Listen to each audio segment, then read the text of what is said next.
Второй день международного форума «Инвестиции в здравоохранение» начался с темы «Подготовка Центральной Азии к чрезвычайной ситуации».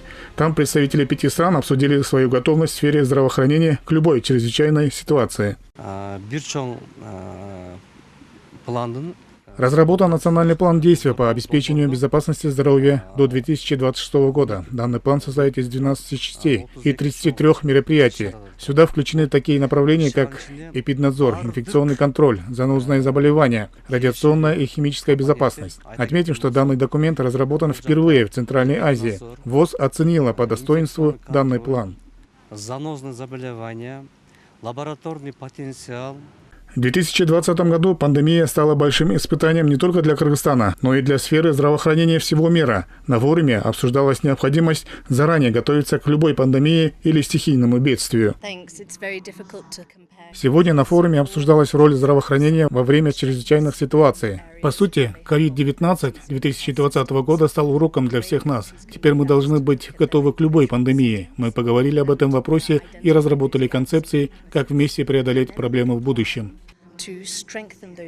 Представители международных организаций отметили, что выделяют Кыргызстану средства для решения многих проблем, обсуждаемых в ходе форума. Деньги, пожертвованные донорами, используются для борьбы с гепатитом, ВИЧ, сердечно-сосудистыми заболеваниями, туберкулезом и другими заболеваниями. Сегодня же будут обсуждаться по борьбе с ВИЧ, СПИДом, сифилисом, туберкулезом.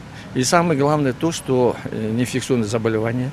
Более 52% нашего населения умирает от сердечно-сосудистых заболеваний. А для профилактики нам не хватало оборудования в регионах. Это для обследования сердечно-сосудистой системы, ЭКГ, эхография, РНГ.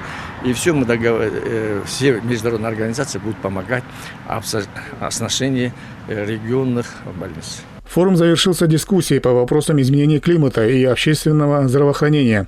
Рассказывали, как засуха, сильная жара, загрязнение воздуха в городах влияет на население и что нужно делать, чтобы их предотвратить.